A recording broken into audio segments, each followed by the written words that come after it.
Hello friends.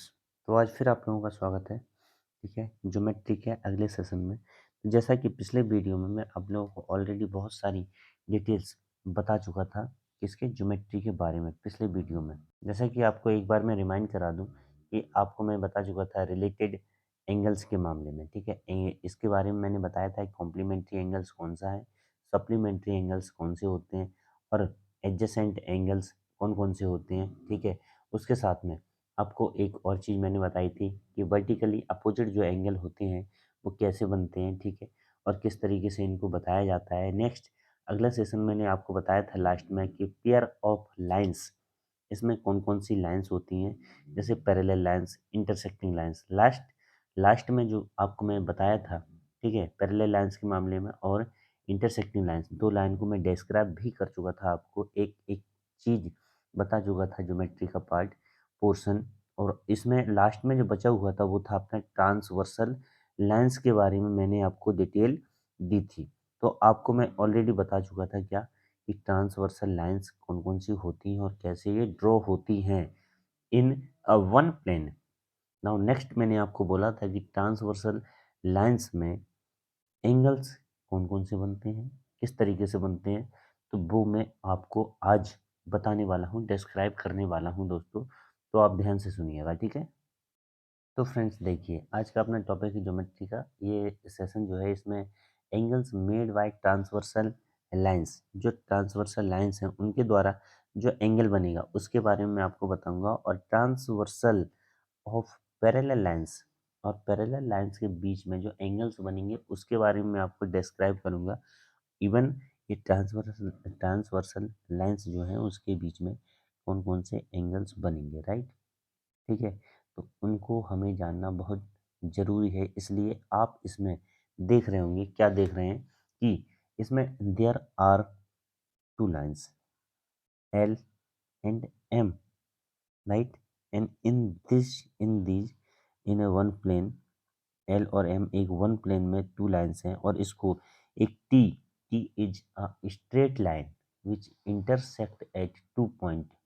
First L को ये एक पॉइंट पे कट कर रही है और एम को भी एक पॉइंट पे कट कर रही है। चलिए हम इनको नाम दे देते हैं, ये पी है, ये क्यू है। ओके, चलिए अब हम ये आपको एक चीज़ बता दूं इसमें कि जो टू लाइंस होती हैं वन प्लेन में, जो एक ट्रांसवर्सल लाइन रहती है स्ट्रेट लाइन, वो इंटरसेक्ट करती है अगर, तो if one straight line which intersect of two parallel और non parallel lines in one plane, अगर कोई इंटरसेक्ट लाइन दो लाइन को, ठीक है, एक प्लेन के अंदर अगर वो पैरेलल है या नॉन पैरेलल हो, कैसी भी हो, अगर उनको इंटरसेक्ट करती है तो उनके बीच में एट एट एंगल्स बनते हैं। कितने एंगल्स? एट, आठ एंगल्स जनरेट होते हैं। तो वो मैं आपको बताऊंगा कि कौन कौन से वो एंगल्स हैं, जो एट एंगल्स ये पैरेलल और नॉन पैरेलल लाइंस के बीच में बनते हैं। ठीक है, चलिए अब इनके बीच में हम सबसे पहले एंगल्स देखते हैं कि कौन कौन से एंगल हैं। ठीक है, ये एक एंगल है, इसको मान लेते हैं हम वन। ठीक है, वन एंगल, इसको कौन सा, इसको नाम दे देते हैं टू। मतलब हर एक एंगल को अब हम नाम देना शुरू करते हैं। ठीक है, इसको मान लेते हैं तीन। ये जो एंगल यहाँ बन रहा है इसको मान लेते हैं चार, राइट। तो यहाँ पे कितने बन गए? वन इंटरसेक्ट पॉइंट के ऊपर चार एंगल बन गए। नाउ नीचे अगर हम बात करते हैं क्यू इंटरसेक्ट पॉइंट पे, तो यहाँ पे ये पाँच, छः, ठीक है, पाँच छः, एक दो तीन चार पाँच छः, इसके बाद यहाँ पे सात, सेवन, और ये एट, टोटल एट एंगल बन गए हैं, राइट। अब इनके बीच में सबसे पहले कौन सा एंगल बनता है, उसके बाद पूरे के पूरे एट एंगल्स बताऊंगा कौन कौन से एंगल बन रहे हैं और कौन कौन से हैं इसके रिलेशन में फिगर के साथ। तो आपको बहुत ही अच्छे से समझते जाना है। देखिए इसमें एक वर्ड ऑलरेडी मैं आपको बता चुका था, इंटीरियर और एक्सटीरियर। ठीक है, तो इंटीरियर का मतलब होता है अंदर। तो ये जो एंगल है पैरेलल, ये जो लाइंस हैं नॉन पैरेलल लाइंस हैं, ठीक है, इनके अंदर का जो पोर्शन होगा वो इंटीरियर होगा, इनके बाहर का जो पोर्शन होगा वो एक्सटीरियर होगा, राइट। तो देखिए सबसे पहले जो एंगल अगर मैं बात करूँ, तो सबसे पहले एंगल बनेगा एक्सटीरियर एंगल। कौन सा? एक्सटीरियर। तो एक्सटीरियर में आप देख रहे हो बाहर जो अंदर का पोर्शन है उसके बाहर, जैसे मान लो पी और क्यू 2 पॉइंट है कि नहीं, तो ये इंटीरियर है क्योंकि ये कॉमन आर्म हो गई अंदर की। तो जिनको ये पी क्यू आर्म जो है, ठीक है, इसके ऊपर जो एंगल नहीं बनते हैं तो वो एक्सटीरियर, और इसके साथ में जो बनते हैं इसके अंदर तो वो इंटीरियर एंगल होंगे। राइट। तो देखिए मैं बताता हूँ आपको एक्सटीरियर और इंटीरियर एंगल कौन कौन से हैं। देखिए एक्सटीरियर कौन सा है? जो बाहर की साइड हो। तो 1 और 2, ये एंगल कौन सा है? एंगल 1, एंगल 2, और ये एक ये है, एक ये है। ठीक है। तो पूरे के पूरे इस डायग्राम के अंदर जो transversal angle made by transversal, हमें यही निकालना है कि ट्रांसवर्सल लाइन खींचने के बाद जो एंगल्स हैं वो पूरे के पूरे एंगल्स हमें बताना है, डिस्क्राइब करना है किस किस टाइप के एंगल इसमें हैं। तो ये एक्सटीरियर एंगल 1 हो गया, 2 हो गया, और 7 और 8। तो ये जो एंगल हैं, ठीक है, ये एंगल एक्सटीरियर एंगल। अब अगर मैं बात करूँ इंटीरियर की, ठीक है, जिसको हिंदी में, अगर हिंदी में कोई हिंदी में बोलते हैं अंतः कोण, और ये इसको बोलते हैं बाह्य कोण। ठीक है, जो बाहर के साइड के हैं, इंटीरियर यानी अंतः कोण, अंदर के। ठीक है। तो अंदर के देखिए कौन कौन से हो गए? एंगल 3, एंगल 4, एंगल 5, एंगल 6 हो गए 4। ये अंदर हैं, जो अपनी लाइंस हैं, नॉन पैरेलल लाइंस, उसके अंदर का पोर्शन इंटीरियर पार्ट कहलाएगा एंगल के अंदर का। तो ये दो एंगल जो बने हुए हैं, एंगल 3, एंगल 4, एंगल 5 और angle 6, these are the interior angles. Right. चलिए ये थर्ड जो पॉइंट है वो अल्टरनेट एंगल। तो अल्टरनेट एंगल कौन कौन से होंगे? ठीक है, अल्टरनेट एंगल देखिए जो एक दूसरे के अल्टरनेट होंगे। तो अल्टरनेट में कौन कौन से हैं? सबसे पहले इसमें 2 पोर्शन है, एक तो इंटीरियर है, ठीक है, सेकंड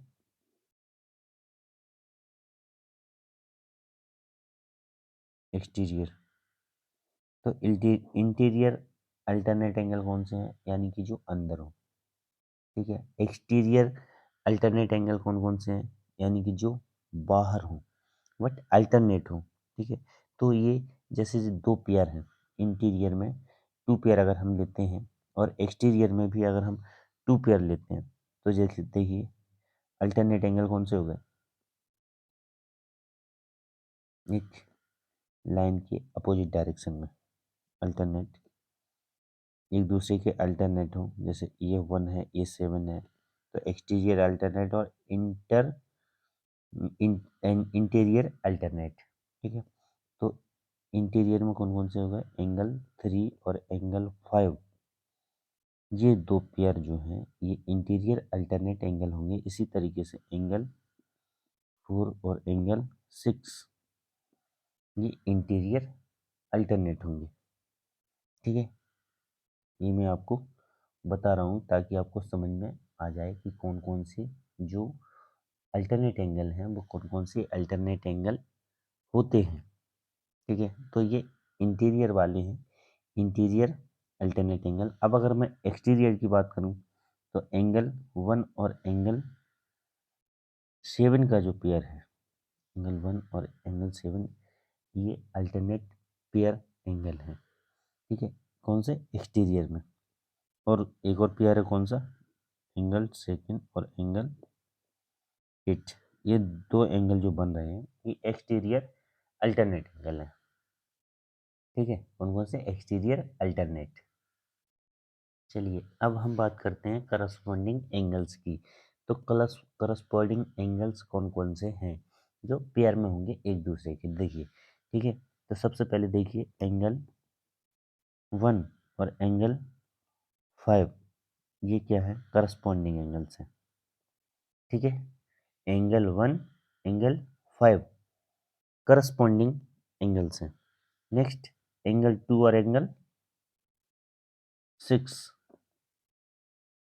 ये दोनों जो पेयर हैं, पेयर ऑफ एंगल्स हैं, ये करस्पॉन्डिंग एंगल्स हैं। एंगल 2 और एंगल 6 एक दूसरे के करस्पॉन्डिंग्स हैं। ठीक है। और इसी तरीके से, ठीक है, इसी तरीके से अगर इधर की बात करें हम तो देखिए एंगल 4, एंगल 8, ये एक दूसरे के करस्पॉन्डिंग एंगल्स हैं। ठीक है। नेक्स्ट अगर मैं बात करूं तो एंगल 3 और एंगल 7, ये एक दूसरे के करस्पॉन्डिंग एंगल्स हैं। चलिए अब हम देखते हैं को इंटीरियर पेयर ऑफ एंगल्स और एक्सटीरियर एलाइड एंगल कौन कौन से होते हैं। मतलब अभी तो हमने इंटीरियर एंगल और एक्सटीरियर एंगल तो पढ़ लिए हैं, ठीक है, लेकिन इसके बाद को इंटीरियर एंगल और एक्सटीरियर एलाइड एंगल ये जानना भी जरूरी है। वैसे कंसेक्यूटिव इंटीरियर या फिर को कॉन्जॉइंड और एलाइड वो एक ही बात है, ठीक है। तो देखिए इंटीरियर की अगर मैं बात करूं मतलब एक, अब हमें पेयर में जानना है, किसमें, पेयर में। तो आप देख रहे हो ये जैसे जो डायग्राम था, ठीक है, ये जो डायग्राम है इसमें क्या है, इंटीरियर को इंटीरियर एंगल्स जो अंदर हैं, ठीक है, और एक्सटीरियर एलाइड एंगल्स कौन कौन से हैं पेयर में, ठीक है। तो सबसे पहले तो 3 और 6, 3 और 6 ये कौन से होंगे, इंटीरियर को इंटीरियर एंगल्स। 3 और 6 कौन से होंगे, को इंटीरियर। 4 और 5 कौन से होंगे, co interior. These they these two pairs are co interior angles. और एक्सटीरियर एलाइड एंगल की अगर मैं बात करूं तो एंगल 1 और एंगल 8, ठीक है, ये जो पेयर हैं, और एंगल 2 और angle 7, these two pair of angles are called exterior allied angles. ठीक है। तो ये मैं आपके लिए यहाँ पर लिख दे रहा हूँ, ठीक है, कि कौन कौन से एंगल्स आपके इंटीरियर में है, कौन कौन से एक्सटीरियर में है। को इंटीरियर एंगल्स, एंगल 3 और एंगल 6 का जो पेयर है, पेयर ऑफ एंगल्स, ये को इंटीरियर एंगल्स। और एंगल 4 और एंगल 5 ये को इंटीरियर एंगल हो गए। अगर एक्सटीरियर की मैं बात करता हूँ तो एंगल 1 और एंगल 8 ये एक्सटीरियर एलाइड एंगल हो गए। और एंगल 2 और एंगल 7, ठीक है, ये अपने एक्सटीरियर एलाइड एंगल है। ठीक है। नेक्स्ट फ्रेंड, अभी तो ये क्या था, ये नॉन पैरेलल लाइंस के बीच में जो एंगल बनते हैं वो थे। अभी हमें जानना है कि जो पैरेलल लाइंस होती हैं उनके बीच में जो एंगल्स होते हैं वो कौन कौन से टाइप के बनते हैं। ठीक है। हालांकि एंगल्स देखिए, अगर इन्हीं लाइन को पैरेलल कर दिया जाए तो एंगल तो यही रहेंगे। आपको समझ में आ रहा है कि नहीं, कि जो एंगल मैंने आपको बताए हैं, exterior, interior, alternate, corresponding, interior, तो वो वर्ड और जो मीनिंग है जो इसका बदल तो नहीं जाएगा, राइट। एंगल तो यही बनेंगे बस, लेकिन इसमें यह है कि पैरेलल लाइंस अगर हो जाएंगी, अभी क्या है ये पैरेलल नहीं नहीं है और एक ट्रांसवर्स कर रही है, तो इस वजह से एंगल की इक्वलिटी नहीं है। लेकिन जब ये लाइंस पैरेलल हो जाएंगी तो वहाँ पे क्या होगा, एंगल इक्वल भी बनेंगे। बस इतना ही डिफरेंस है, लेकिन नाम, इनका नाम तो वही रहेगा। बस उसमें जो इक्वल कौन कौन से हैं, केवल इतना उसमें हमें जानना जरूरी है। ठीक है। लेकिन कॉन्सेप्ट यहीं का है, ये ध्यान रखिएगा, कॉन्सेप्ट यहीं का है पूरा का पूरा। लेकिन पैरेलल लाइंस में केवल इतना हो जाए कि दो लाइन अगर पैरेलल होंगी तो ऑब्वियसली, अगर ये अपोजिट एंगल होंगे, ठीक है, वर्टिकली अपोजिट होंगे, तो ये जो एंगल है वो सेम होंगे।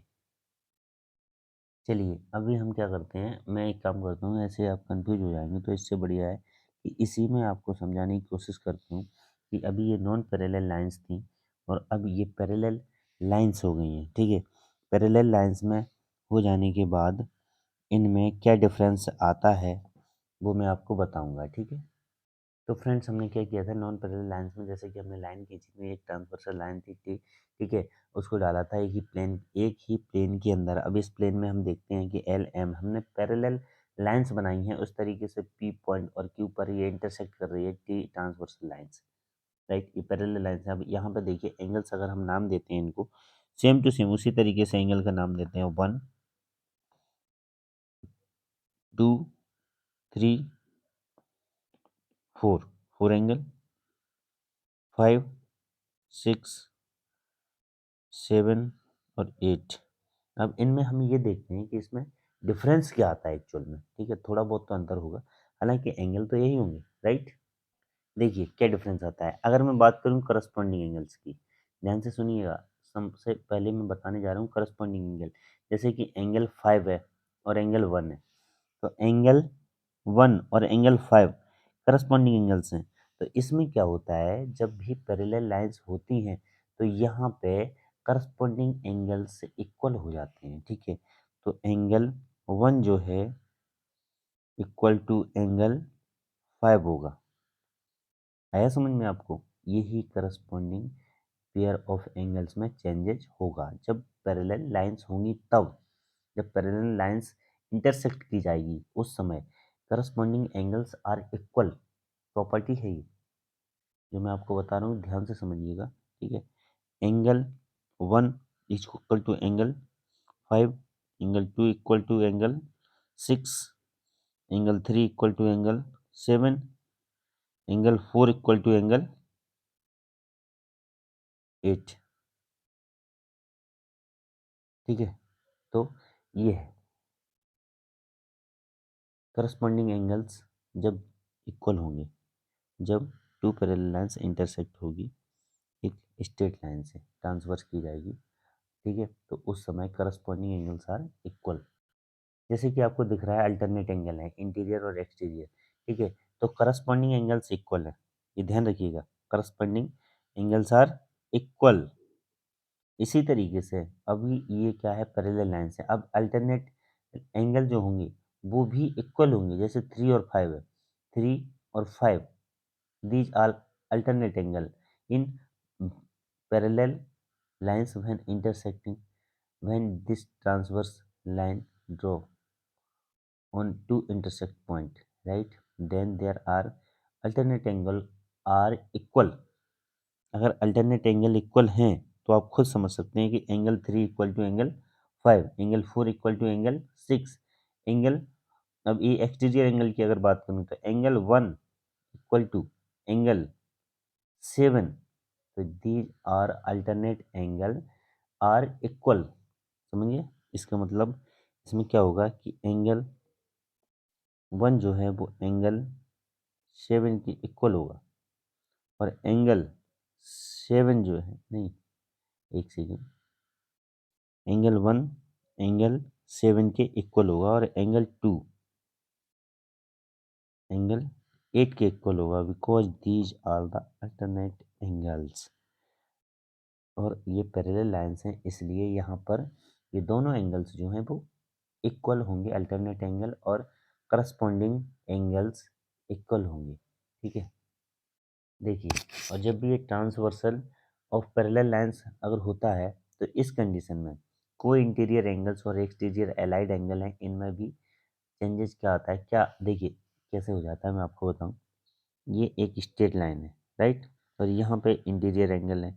तो कोई इंटीरियर एंगल्स जो हैं जो बनते हैं जब पैरेलल लाइन, अभी तो ये नॉन पैरेलल लाइन के हैं, लेकिन जब पैरेलल लाइन में होते हैं तो उस कंडीशन में angle 3 plus angle 6 equal to 180 degree के होते हैं। समझ गए? एंगल 3 और एंगल 6 ये दोनों को इंटीरियर एंगल का सम जो है वो 180 डिग्री होता है, क्योंकि ये पैरेलल लाइंस है इस वजह से। समझ गए? दूसरी बात ये देखिए, क्योंकि देखो एक आपको सॉलिड रीजन बताता हूँ। ये जो एंगल है, एंगल 2 और एंगल 6 करस्पॉन्डिंग एंगल है, and these angles are equal. ये एंगल कैसे हैं? इक्वल हैं। और ये जो है स्ट्रेट लाइन है, ध्यान से समझिएगा। This is a straight line, और यहाँ पे जो एंगल बनेगा पी पॉइंट पे वो पूरा 180 डिग्री का बनेगा। अगर ये दोनों करस्पॉन्डिंग एंगल्स हैं तो आप खुद समझ सकते हो कि ये जो एंगल है 2 3 के साथ में है, तो इसका मतलब एंगल 6 और 2 तो सेम है। समझ गए? तो 6 हम 2 की जगह पे भी तो ले सकते हैं। तो 3 और 6 का एंगल वैसे ही 180 डिग्री हो रहा है, तो इसलिए को इंटीरियर एंगल जो हैं वो 180 डिग्री के इक्वल होते हैं। इसी तरीके से एक्सटीरियर की अगर हम बात करते हैं तो 1 और 8 जो एंगल है उसका सम भी 180 डिग्री होगा। जैसे एंगल 1 है और एंगल 8 है, ठीक है। तो ये जो एंगल है ये भी 180 डिग्री का ही होगा, ठीक है। Not only this, exterior allied this, exterior allied angle में जितने, जैसे एंगल 2 और एंगल 7, एंगल 2 और एंगल 7 ये दोनों 180 डिग्री का सम बनाएंगे। Angle 2 plus angle 7 is equal to 180 degree, ठीक है। अब ये भी कैसे, ये जैसे मान लो ये जो है 7 है और ये 2 है, तो इसमें 2 और 6 तो वैसे ही है, कौन से है, करस्पॉन्डिंग एंगल। अगर ये करस्पॉन्डिंग एंगल है तो 6 की जगह पे हम 2 को ले सकते हैं। तो इस तरीके से यहाँ पे जो एंगल बनेगा वो 180 डिग्री का बनेगा। इसलिए इसके अकॉर्डिंग ये जो एक्सटीरियर एलाइड एंगल है और को इंटीरियर एंगल्स हैं ये 180 डिग्री के सम के इक्वल होंगे। बाकी इसमें आपको एक चीज़ बता दूं कि 1 और 3 जो हैं वो वर्टिकली अपोजिट एंगल हैं। 1 और 3 इसलिए ये दोनों इक्वल होंगे। 2 और 4 वर्टिकली अपोजिट एंगल हैं इसलिए एंगल इक्वल होंगे। 5 और 7 वर्टिकली अपोजिट एंगल हैं। 6 और 8 ये दोनों वर्टिकली अपोजिट एंगल हैं इसलिए ये इक्वल होंगे, ठीक है। Thank you. तो दोस्तों ये आपको बहुत सारी चीज़ें इसमें समझ में आ गई होंगी, राइट।